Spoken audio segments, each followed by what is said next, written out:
Assalamualaikum warahmatullahi wabarakatuh. Selamat pagi semuanya. Jumpa kembali dalam pembelajaran bahasa Indonesia dengan materi gagasan pokok.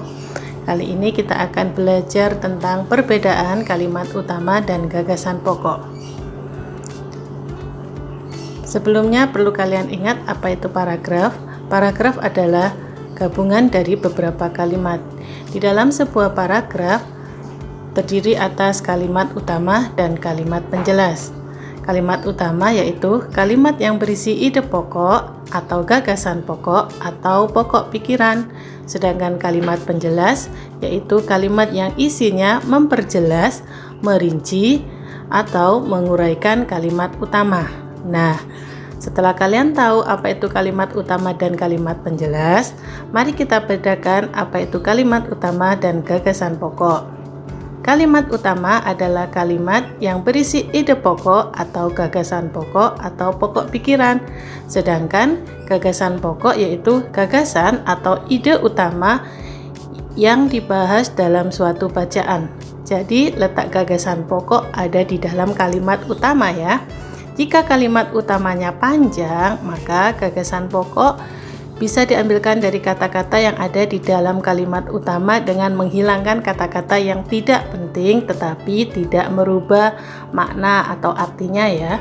Jika kalimat utamanya sama, bisa jadi gagasan pokoknya juga sama seperti kalimat utama. Letak gagasan pokok ada di dalam kalimat utama. Nah, di mana saja letak kalimat utama? Letak kalimat utama itu ada 4 tempatnya ya. Yang pertama ada di awal paragraf, yang kedua di akhir paragraf, ketiga di awal dan akhir paragraf, dan keempat di tengah paragraf. Untuk kali ini kita akan belajar hanya di awal paragraf, di akhir paragraf, dan di awal dan akhir paragraf atau disebut campuran. Namun, untuk lebih memahaminya, mari kita lihat apa itu atau bagaimana ciri-ciri kalimat utama. Ciri-ciri kalimat utama yang pertama yaitu mengandung permasalahan yang dapat diuraikan lebih lanjut. Yang kedua, berupa kalimat lengkap yang bisa berdiri sendiri. Yang ketiga, mempunyai arti jelas tanpa dihubungkan dengan kalimat lain. Dan yang keempat, dalam paragraf induktif atau yang kalimat utamanya sering ditandai kata-kata kunci seperti jadi atau dengan demikian. Sekarang kita belajar tentang ciri-ciri kalimat penjelas. Ciri-ciri kalimat penjelas yang pertama yaitu kalimat tidak dapat berdiri sendiri. Yang kedua, arti kalimat akan jelas terlihat setelah dihubungkan dengan kalimat lain dalam satu paragraf. Ciri yang ketiga yaitu kalimat penjelas berupa rincian, keterangan, contoh, dan data lain yang bersifat mendukung kalimat utama. Jadi, jika ingin mencari gagasan pokok, maka kalian harus mencari kalimat utamanya terlebih dahulu. Kenapa? Karena gagasan pokok ada di dalam kalimat utama.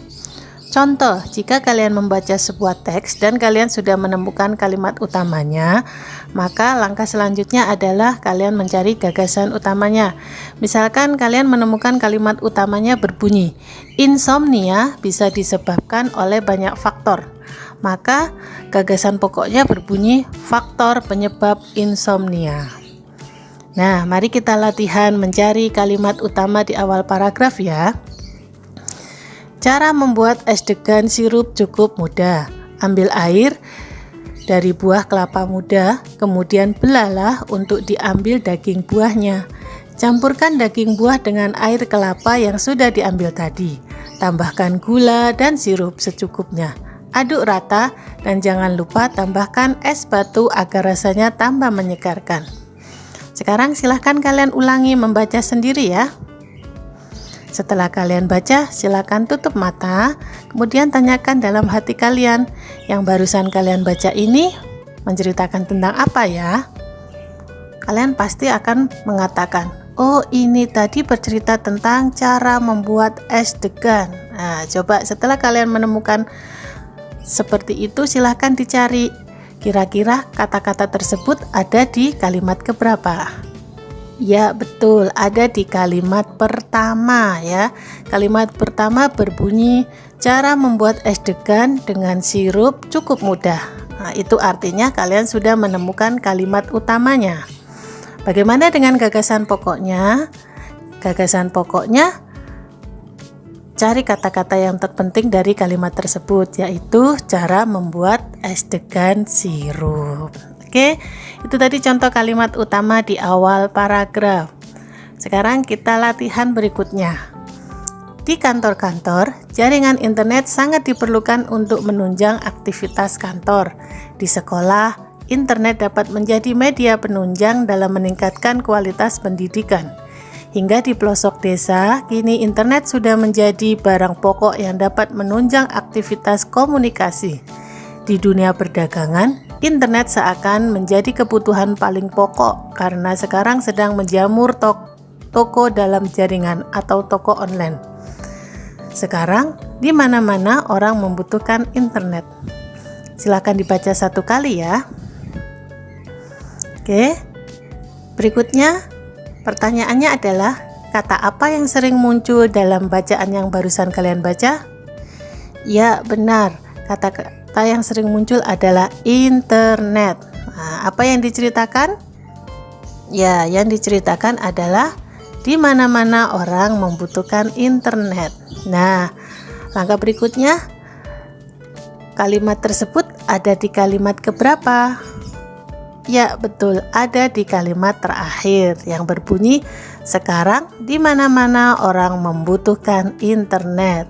Nah, itu tadi adalah kalimat utamanya, sedangkan gagasan pokoknya, kata sekarang bisa dihilangkan ya. Jadi, gagasan pokoknya berbunyi, di mana-mana orang membutuhkan internet. Hebat, pinter. Oke, selanjutnya kita akan belajar contoh kalimat utama di awal dan akhir paragraf.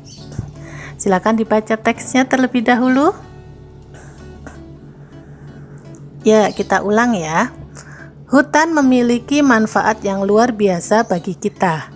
Di hutan tumbuh bermacam-macam tumbuhan yang dapat mencegah banjir, erosi, dan tanah longsor. Hewan-hewan juga dapat hidup bebas di hutan. Kita juga dapat memanfaatkan hutan sebagai tempat wisata. Hutan memang seharusnya dijaga karena bermanfaat bagi kehidupan kita.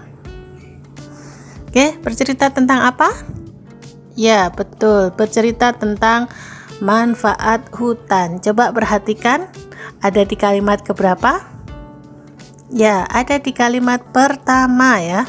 Hutan memiliki manfaat yang luar biasa bagi kita. Perhatikan juga kalimat terakhir, berbunyi apa? Kalimat terakhir berbunyi, hutan memang seharusnya dijaga karena bermanfaat bagi kehidupan kita. Di awal kalimat pertama bercerita tentang manfaat hutan. Yang terakhir berbunyi atau menceritakan juga tentang manfaat hutan. Jadi di kalimat pertama dan kalimat terakhir itu maknanya sama ya, sama-sama menceritakan tentang manfaat. Nah, jadi jika di awal bunyinya manfaat dan di terakhir namanya berbunyi manfaat, maka kalimat utamanya ada di awal dan di akhir paragraf. Ini disebut dengan paragraf campuran ya. Jadi kalimat utamanya berbunyi, hutan memiliki manfaat yang luar biasa bagi kita, dan hutan memang seharusnya dijaga karena bermanfaat bagi kehidupan kita. Ada dua kalimat ya, diambil dari kalimat pertama dan kalimat terakhir ditulis lengkap. Bagaimana dengan gagasan pokok? Gagasan pokoknya cukup ditulis intinya saja. Kalimat pertama dan kalimat terakhir sama-sama bercerita tentang manfaat hutan. Jadi kita tulis saja gagasan pokoknya, yaitu manfaat hutan bagi kehidupan. Nah, anak-anakku, kita sudah mempelajari 3 contoh ya. Yang pertama tadi masih ingat gagasan pokok yang ada di mana? Atau kalimat utama yang ada di mana? Ya, betul, di awal paragraf. Contoh yang kedua yaitu kalimat utama yang ada di akhir paragraf. Yang barusan kita pelajari yaitu contoh kalimat utama yang di awal dan akhir paragraf. Ini nanti yang akan kita pelajari di kelas 4 ya. Namun ini ada tambahan, bisa kalian baca ya. Nanti bisa jadi ada di kelas berikutnya ya. Oke, ini adalah satu contoh kalimat utama di tengah paragraf ya. Kenapa di tengah paragraf? Karena kalimat sebelumnya dan kalimat sesudahnya itu menceritakan atau menjelaskan dari kalimat utama yang ada di tengah-tengah. Yuk kita baca langsung saja ya. Tingkah kucing kadang membuat banyak orang yang tertawa. Terkadang kucing menari-nari ketika mengajak seseorang untuk bermain. Kucing memang dikategorikan hewan yang lucu. Akan semakin lucu jika hewan tersebut tidur dengan lelap di sofa. Di mana letak kalimat utamanya? Ya, tentunya kalimat utamanya ada di tengah ya, yang berbunyi kucing memang dikategorikan hewan yang lucu ya, ada di kalimat ketiga. Kok bisa lucu? Nah, ini penjelasannya ada di kalimat pertama. Kucing dikatakan lucu karena bisa membuat orang tertawa. Dijelaskan juga lucunya kenapa. Terkadang kucing menari-nari ketika mengajak seseorang untuk bermain. Dan dijelaskan pula di kalimat terakhir, akan semakin lucu jika hewan tersebut tidur dengan lelap di sofa. Ya, maka teks yang barusan kita baca kalimat utamanya ada di tengah paragraf, bukan di awal, bukan di akhir, bahkan bukan campuran. Gagasan pokoknya bagaimana? Gagasan pokoknya yaitu kucing dikategorikan hewan lucu ya, kata memangnya dihilangkan.